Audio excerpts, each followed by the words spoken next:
નમસ્તે. આજે અમે આપની સમક્ષ એક સરસ મજાનો નાટક લઈને આવ્યા છે જે ગણિત વિષય શીખવાના ભાગરૂપે તૈયાર કરાયેલો છે.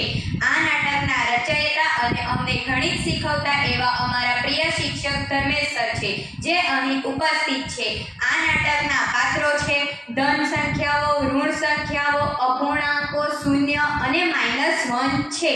આ સંખ્યાઓ વચ્ચે મતભેદ થાય છે અને તેઓ તકરાર કરવા લાગે છે. તકરારના અંતે શું પરિણામ આવે છે તે જાણીએ. તો બાળ મિત્રો, શરૂ થાય છે નાટક હમ સાથ સાથ હૈ. 1 2 3 4 5 6 7 8 9 10 11 12 13. એ તમે બધા સાંભળો, તમે કોણ છો? કેમ, તે અમારું ગીત સાંભળ્યું નહીં? સાંભળ્યું ને? 1 2 3 સાંભળ્યું. તો સાંભળ, અમે પ્રાકૃતિક સંખ્યાઓ છીએ.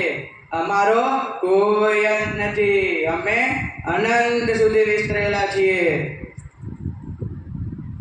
ધન સંખ્યા અને ગણતરીની સંખ્યા તરીકે અમે ઓળખાઈએ છીએ. અને તું કોણ છે? હું પહેલા આ પૃથ્વી પર શોધાયો ન હતો, પણ મને મહા મહેનતે આર્યભટ્ટે શોધી કાઢ્યો અને હું આ પૃથ્વી પર આમ તેમ ગવડ્યા કરું છું. મારે પણ તમારા પરિવારનો સભ્ય બનવું છે. અને તારું નામ શું છે?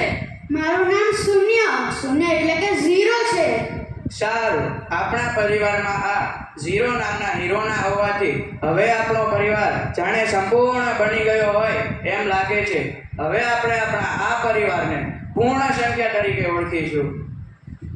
0 1 2 3 4 5 6 7 8 9 10 11 12 13.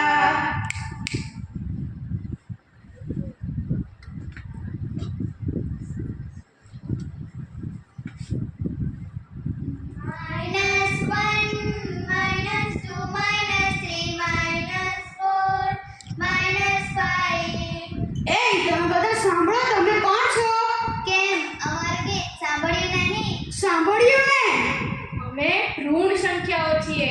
અમારો કોઈ અંત નથી. અમે અનંત સુધી વિસ્તરેલા છીએ. અને આ અમારા પરિવારના સૌથી મોટા ઋણ પૂર્ણાંક -1. તે અમારા પરિવારના વડીલ છે. તમે બધા કોણ છો તે તો કહો. અમે પહેલા પ્રાકૃતિક સંખ્યાનો પરિવાર હતા. ત્યારબાદ અમારા પરિવારમાં આ 0 નામના હીરોના આવવાથી હવે અમે પૂર્ણ સંખ્યા તરીકે ઓળખાઈએ છીએ. હે, એટલે તમે ધર્મ પરિવર્તન કર્યું છે એમ ને? આપણી વિચારધારા વિરોધી છે, માટે આપણે વિરોધી સંખ્યાઓ કહેવાઈએ. સાંભળો વડીલ, તમારા પરિવારમાં રહેલા 2 સભ્યો મળીને છેવટે ધનપૂર્ણાંક જ બને છે. ઓછા વધતા જ થાય છે. હા, પણ મળતા જવાબને તો મોટી સંખ્યાનું જ ચિહ્ન લાગે, એટલે અમે તો વળી ઋણ પૂર્ણાંક જ થવાના. અમે કાંઈ ધર્મ પરિવર્તન નથી કરતા. મિત્રો સાંભળો, તમે આમ ઝઘડો ના કરો. હું ક્યારની તમારો આ ઝઘડો જોતી હતી. તમે વળી કોણ છો? ભાઈ, અમે આમ જ તમારી જેમ આવા ઝઘડાઓ રોજ કરતા રહેતા હતા. તેથી અમે આજ દિન સુધી તમારી જેમ સંપૂર્ણ થઈ શક્યા નથી. અમે તો અધૂરા રહી ગયેલા અપૂર્ણાંકો છીએ.